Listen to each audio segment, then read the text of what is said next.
This episode of the Mighty Parenting Podcast is sponsored by Inward Bound Mindfulness Education, IBME.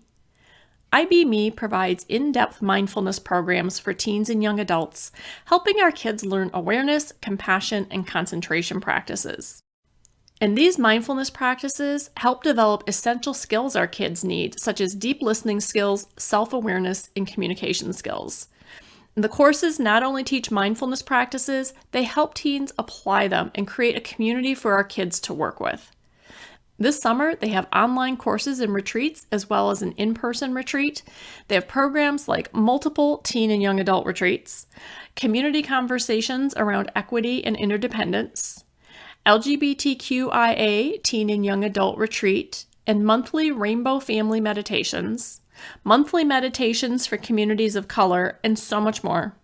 You can get details and you can register at ibme.com. Just be sure to enter your email so you stay updated on new offerings as they frequently add new programs. That's ibme.com.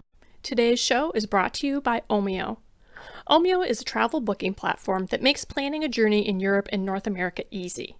Just enter your travel details and Omio will give you all the train, bus, flight, and ferry options for your journey, making it incredibly easy to compare options and book your vacation, and letting Omio save you time and money. I know I'm looking forward to using it to compare different ways of reaching the same destination on my next vacation. Are you ready to get out and travel? Omio wants to help by offering 5% off your next booking.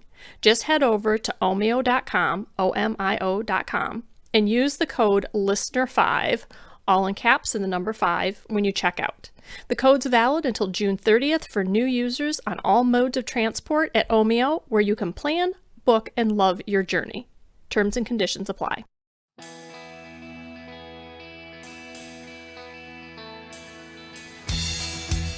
Welcome to Mighty Parenting, the podcast with real, raw, and relevant talk about raising teens and parenting young adults. Welcome to Mighty Parenting, a community where we help you raise teens and parent 20-somethings so they can become happy, successful, and emotionally healthy adults. I'm Sandy Fowler, stress relief coach, emotional wellness speaker, and host of the Mighty Parenting Podcast, with a quick reminder for you to pop over to mightyparenting.com and grab the free email series I have for you on how to talk to your teen.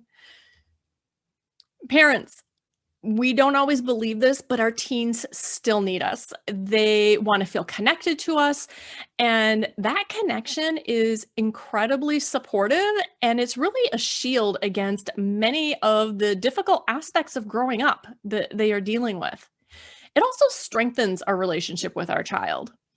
But talking to your teenager can feel impossible sometimes. I know that. I know some of you are shaking your heads, the rolling eyes, the slamming doors, the secretive behavior. It just all leaves us feeling frustrated and wondering how we can possibly ever have a conversation, much less some of the ones that I ask you to have from Mighty Parenting. So I got some help for us. I have Deborah Ann Davis with us. She is the author of the book, How to Keep Your Daughter from Slamming the Door. She has wonderful years of experience of working with other people's children too. So she knows our pain and she's going to have tips for us today. Deborah, thank you for joining me on the podcast. Well, thank you for having me. I'm excited to be here. Okay, so why do you say that it is so important for us to find a way to talk to our teens without this door slamming and eye rolling? Because I know a lot of families are out there and we just ignore it. And we just go, okay, whatever, like I'm too tired to deal with this anymore. We don't get why they're doing it. And it just doesn't feel like that hill you want to die on, right? People tell you, pick your battles. Yes. But you actually tell us like, this does matter. This makes a difference. Why does it matter? It turns out that 1/3 of college freshmen drop out. They don't make it through first semester. And one of the reasons that happens is because they don't know how to connect and be established, and they're not secure in themselves.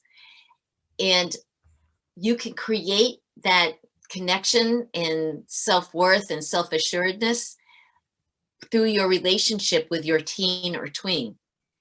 And once they get to the point where they don't feel that connection, then they feel adrift and everything depends on them. For example, if they don't think they can come to talk to you about problems, then they will think, well, I got to solve the problem. And if you're 14 and thinking you're going to have to solve your problems from here on out, there's fear and resentment and mistrust of the adult because you don't feel like they have your back. And that stuff can get caused by really mundane things that, the parent interacts or reacts in a way that the kid's not anticipating. And they think, wow, what's going on? Because they just got blindsided by heavy discipline over something that they thought was minor. And then they think, well, my parent doesn't get me. They don't understand. Who am I going to talk to? Oh, I'll go talk to that other 14-year-old because they'll know the answer. So you've got these people who don't have their frontal lobe, which is your logic and reasoning area. It's not developed yet, and they're telling each other how they should be conducting themselves.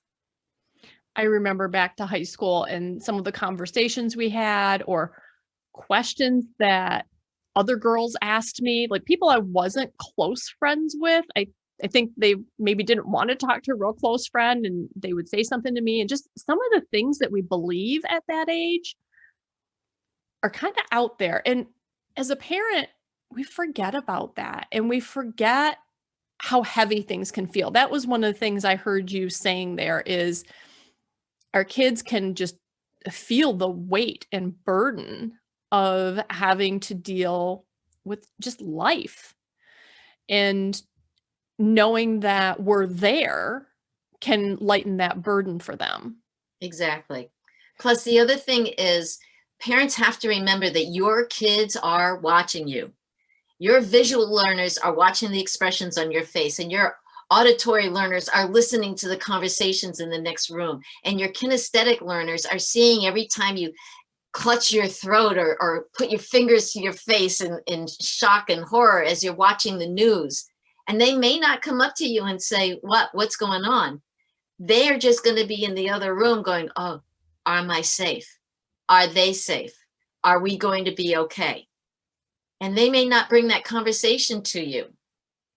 So periodically, it's good to check in with your kids and say, so with this stuff that's going on in the world, how do you feel about it? I mean, the last couple of years, we've been dealing with viruses, but back when I was a kid, the issue was about nuclear power deterrence and things like that. And I was a kid, so I wasn't really paying attention to the threat of who had a nuclear bomb and things like that. But I wondered, are we safe? Is it okay? And I would have these weird dreams about things, and I didn't even watch the news. So it doesn't really matter where we are historically. Your kids are watching you. So every now and then check in with them and say, so this stuff is going on. What have you heard? What have your friends told you? What do they say at school? So if your kid isn't someone who talks to you well, then, or easily, I should say, asking them about what's going on out there is a nice way to get in through the side door in a conversation. Instead of saying, how are you feeling? That might make them feel too much put on the spot. Well, that's what I was thinking about, as you were saying, have these conversations with them, which I absolutely agree. Anyone who's been a longtime listener knows we are constantly talking about having mighty parenting conversations with our kids around all these different topics. And yet one of the things that we're digging into a little today is those times where we don't have that relationship where we have easy conversation with our kids and how we can maybe get to that point. And I was talking about the eye rolling and the door slamming as they're kind of indicative of not having that. I think if our child's rolling their eyes at us, like we need to pay attention and go, what is this telling us? So I'm going to ask you, Deborah, what is it telling us when they do that? Well, first of all, I'm going to reframe the thinking about this stuff. Okay. When the kid's having a tantrum, it's pushing every single button in your mommy body, every single one, from the noise coming down, to the helplessness you feel about it, to the resentment that you have to stop what you're doing and take care of it. I mean, every single button gets pushed when you are faced with a tantrum. But the important thing to remember is, A, the tantrum is something that is happening to the child. It is not something they are doing to you. That is them lost and at their wits' end and needing to be rescued. And number two, if they could do it differently, if they could be having a calm conversation with you about this problem, they would be doing that. But obviously they can't. They know that the tantrum is going to push you further away or have emotional or physical repercussions from you. So that's not their first choice. And then the third thing is, be thankful for the tantrum, because that is a flag to let you know where your child is at. If your child is going through all these emotions quietly in the other room and not telling you, then you don't know that they need to be rescued. But the tantrum is wonderful for letting you know that your child needs to be rescued. And I don't care if your child's 25. When they're That's where I having wanted to go for a second, right? You're using the word tantrum, which is something we tend to use when we talk about our little kids. They're little kid tantrums. They're terrible twos and they're tantrums. So what does a tantrum look like in a, let's say, a tween, a teen, a 20 something? And it might be different in those ages. What do tantrums look like for our older kids? they look like basically the same thing: the yelling, the slamming the door, the rolling of the eyes, the stomping off to their room. If it's gotten to the point where it's escalated to like throwing things, then you've got a different issue on your hand. But those are still tantrums. They are all signs that your child can't cope. Think about it for yourself. When stuff's going on in your house and you want to yell, you're like right at that point where you can't cope. And that's what's going on with your kid. And your kid knows when you're yelling that on some level, they know that you're at a point where you can't cope. But I also want to point out the upside about all these behaviors. It turns out that many of these behaviors are self-soothers.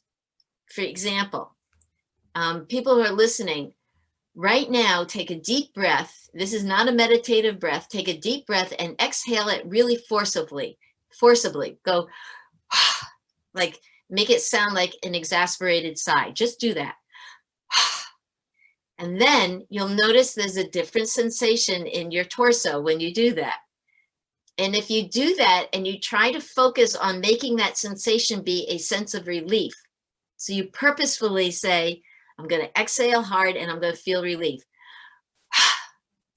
That is actually a yoga move that people do when they're exasperated, and it helps take the pressure off of the lid off of the pressure and let some of that built up tension escape. And another thing is, if you want to do a quick fix for yourself to make yourself feel better for just a moment, cast your eyes upwards. Just look up and you will feel a sensation in your torso. Those two things, that exasperated sigh noise or the sigh of relief and this looking upward, they generate your happy hormones. It is a physical reaction. So when your kid is rolling their eyes and blowing out their noise and their breath in this noisy exhalation, that is self-soothing. That is them calming themselves down. Unfortunately, knowing that does not stop you from reacting to the feeling of being insulted. But if you understand this is what's going on, you can go from feeling like you're being attacked to understanding that your child is trying to rescue themselves. They're not attacking you. They're trying to figure out, how do I feel better? And they roll their eyes back, and they slump their shoulders back and tilt their head back and stomp their foot and go, and then they say, Mom, you don't understand. That is self-soothing. And that statement, Mom, you don't understand, is code for, I need rescuing. So the new story in my head as I hear you describing this situation is now, instead of looking at it and going, oh my gosh, I have a 12 or a 16 or an 18 or a 22-year-old who's having tantrums. Now I look at it and go, it's not about these behaviors. I have a child of whatever age that needs help. And so then I can get curious and go into the detective mode and go, what do they actually need help with? Do they need to learn emotional skills? Do they need to learn problem solving skills? Do they just need someone to listen to them? Do they need to know that I really am here for them? Like, is it really more that relationship level that we just haven't firmly established? Well, you also have to I'm here for remember them. that it can change day to day, minute to minute. So it could be all of those things. So like what I do with my daughter, she calls me on the phone. She's 30, she's 31. So she calls me on the phone, Mom. And I know when I hear that voice that we're about to launch into something. So I say to her, what's my role here? Sometimes she'll say, I just need mom advice. And sometimes she'll say, I want you to listen like you're my friend. And sometimes she'll say, I just need to vent, which is code for don't say anything. I mean, it's not a secret code. She and I have established this, but I need to hear, don't say anything. And so she'll be going, bah, bah, bah, bah, bah, bah, bah, bah, bah, bah, bah. And I can't handle it. My mommy wants to step in and fix things. So I'll say something. She goes, Mom, I'm just venting. And I go, okay, that's right. This is not real. This is just expulsion of the pent up emotions. So, but here's the thing. You can't just jump into it with your kid. You can't just say, okay, now that I've got this information, I'm going to approach this differently. This is where two things are important. One is transparency, and the other is recognizing what's going on. So what I mean by transparency is if you're going to try something different with your kid, you have to tell them. You have to say something like, in a calm moment, it's not related to any kind of stressful situation. You have to say, you know, I love you so much.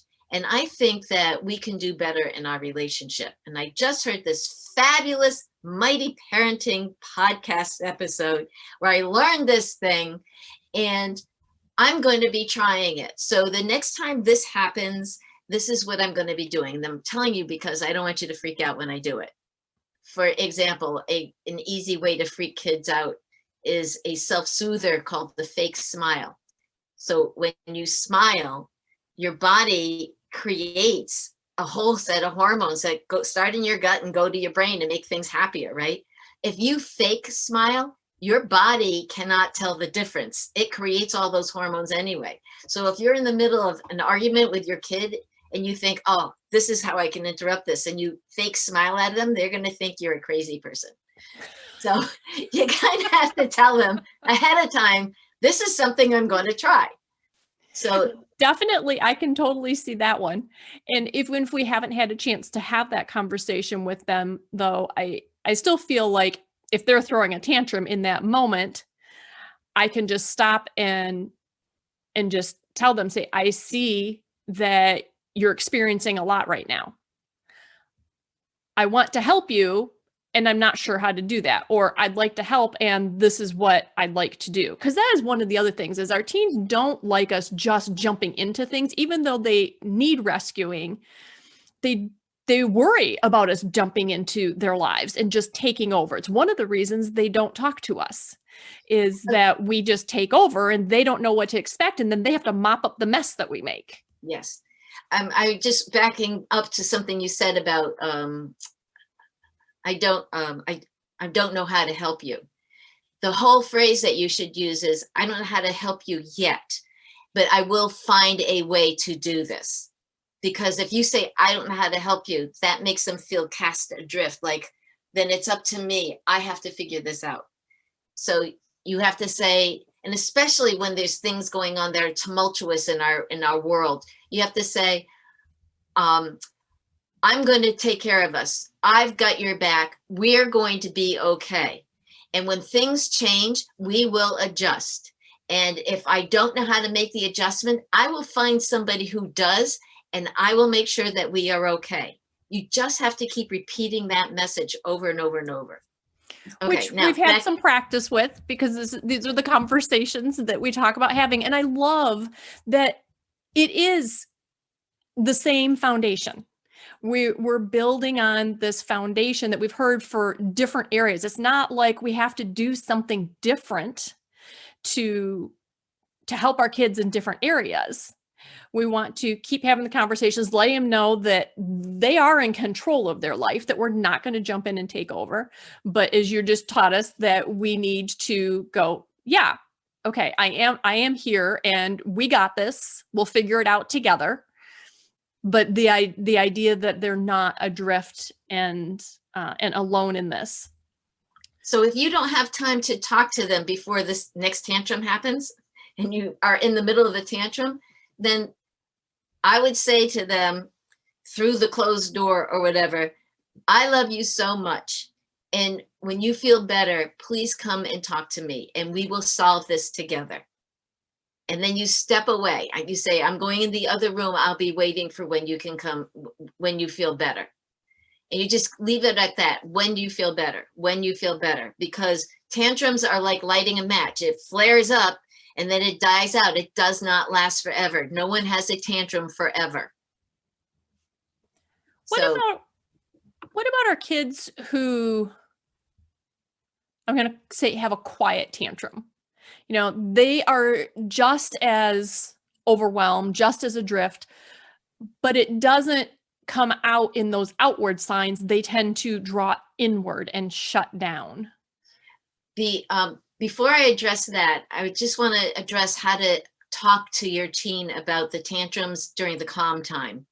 And what I'm about to say will actually apply to those kids too, the ones who are internalizing things or not exhibiting the loud symptoms.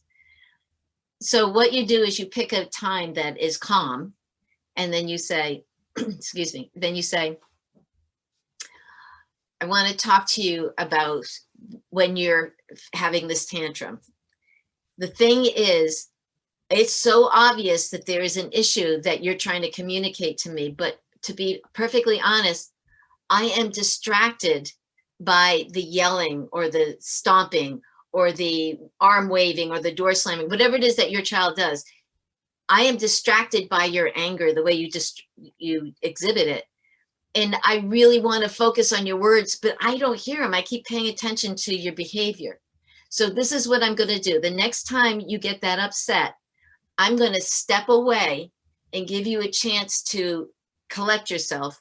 And then I'm going to come back and you will be able to share your problem with me, because I am here to help you with your problem. And instead of it being you against me, it's going to be you and me against the problem. So don't be upset if during a tantrum, I say, I'm going to step away. I love you, but I'm going to step away until you feel better. And then we will get together and we will solve your problem because I love you. I love that. And I love you and me against the problem. Yes. Yes. That's really beautiful. And you may get an initial negative response like, oh, you can't help me. You don't understand. Then you just say, if I can't do it, then I will find somebody who can. But it's you and me against that problem. And from the understanding side, I find myself wanting to say, I may not understand what you're feeling or thinking. I need you to tell me about that. Is that appropriate? For some kids, it will be. If that does not work with your child, it will depend on the way they process things. If that does not work with your child, don't think that you've made a mistake. You've got a different personality type child there. That's all. And so what you have to do is experiment with the things that work with them. And during a calm moment, you can ask them, how do you feel when I say, I don't know, I want to help, I understand? How does that make you feel? Does that make you feel secure, or does that make you feel like mom doesn't know what she's talking about? And what would be better for me to say? What would make you feel better? And then if you can't have those conversations with them yet, Again, go through the side door, have other conversations with them. Like, I just read this ridiculous article in a newspaper. Look at this. How do you think your best friend would feel about this article? Or I saw this thing when I was standing in line at the grocery store. How do you think your best friend's mom would feel about that? Then they're talking about something that's not focused on them, and you'll hear their views and their opinions as they pass judgment on how other people are reacting to things. But you'll understand them better. And you'll be creating a little bit more foundation to your relationship. So when you're talking about things that are important and stressful and emotional, you'll have this other foundation that you will have been building. And that foundation is really basically trust. Right. And I was going to ask about that. But before we go there, I want to just circle back to our kids who tend to move inward. Withdraw. They're quieter kids. They withdraw, in fight, flight, and freeze world, there are freezers rather than our fighters. And they're the flight. Yes. Yeah. So they're frozen and they're scared. The best thing that you can do for them is recognize what you're seeing. So it's not that if things are quiet, then there's no problem. It's that you need to understand what is going on with them. Now, I'm about to launch into a whole different subject because this is very important for this part. I have this thing on my website about learning styles. And I do learning styles because I'm a teacher, but you can go online and you can find it on my website, but you could go find any kind of personality tests online.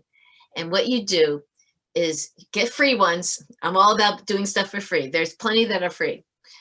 So what you do is I'm going to go back to learning styles just because everybody who is here listening has students. So you might as well get this double-edged benefit here. Everybody has a learning style. Sometimes it's combinations of styles, and it's the way we learn. It's the way we take in information. It's the way we process information, and it's the way we do relationships. So if you have a child who's a visual learner and a parent who is an auditory learner, this is like a very basic example here. And the kid's watching TV and the mom comes in and says, take out the garbage when you're done with the show. The kid says, sure, okay, I will do that. So the mom leaves. A couple of hours later, TV's off, the garbage has not been taken out, right? And then the fight ensues and the kid feels attacked and mom doesn't get it. And why did that happen? And she should know I'm a good person. And why is she mad at me, right? But if the auditory mom had written a little note and said garbage and stuck it on the table in front of the kid, when the show was over, then the kid would see the note and say, because a visual person processes things visually. And we'd go off and do it. The parent's upset because they have been going through 5 years of repetitive take out the garbage moments. And nothing seems to work, no matter how many times they say it, no matter how many times they punish, no matter how many times they take away privileges, the kid doesn't take out the garbage when they say take it out. And that little tweak that you can do will help. So I know that sounds very basic, but if you take the quiz, the learning styles inventory, and you identify your learning style, and then you have your child take it and have them identify their learning style, right? Then you will be able to capitalize on the similarities and differences so that you can bridge that gap for each other better. Plus, for people who are learning at home, like homeschoolers or distance learners or whatever, you will be able to find ways to help enhance the way your child is learning in this environment that's not a traditional classroom environment. Plus, the other thing you do is you take the quiz a second time pretending you are your child. and you have your child take it pretending they are you. And what we find is that the parents get the kids right. They identify through observing them, they understand who that child is. The kids, almost 100% of the time, assign their own personality type to the parent because they can only see things through their kid lens. So if you've got a student who is a kinesthetic learner, and you've got a parent who's a visual learner, and there's a situation, then the parent is going to say, why isn't this done this way in their visual way? And the kid is going to be doing it in their physical way, and they are going to clash on that. And the kid will be shocked because they'll say, but everybody would have done it this way. Why is the parent upset? Because they don't understand who the parent is. And again, it's just a valuable conversation. Just whatever assessment you take. We had that at I think it was the beginning of the pandemic.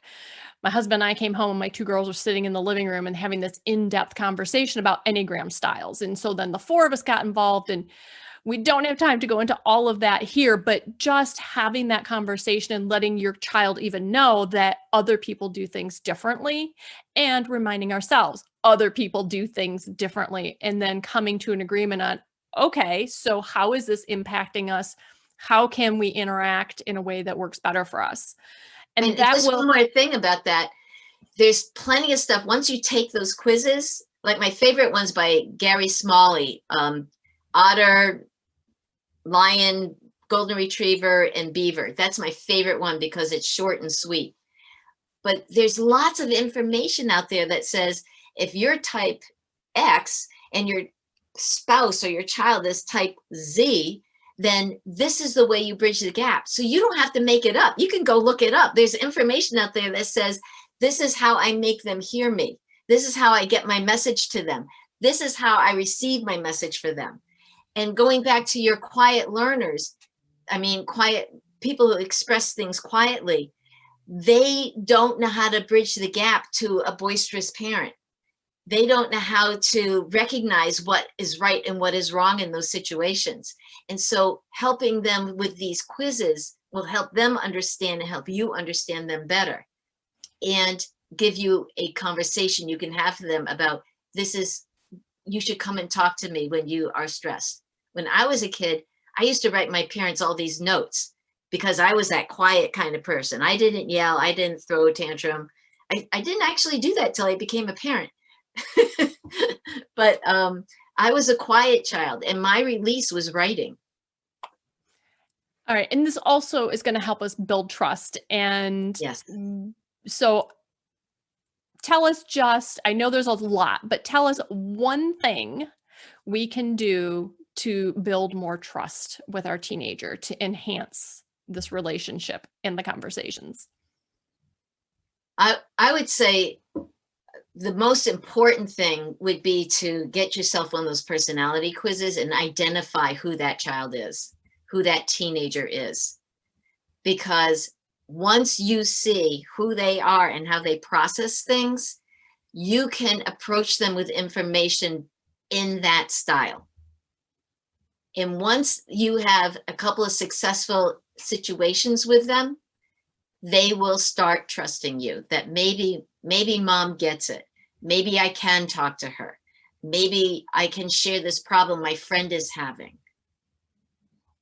It just seems like our kids will feel seen and understood. And that is the core of trust and what we all want. We all want to be seen and heard and understood.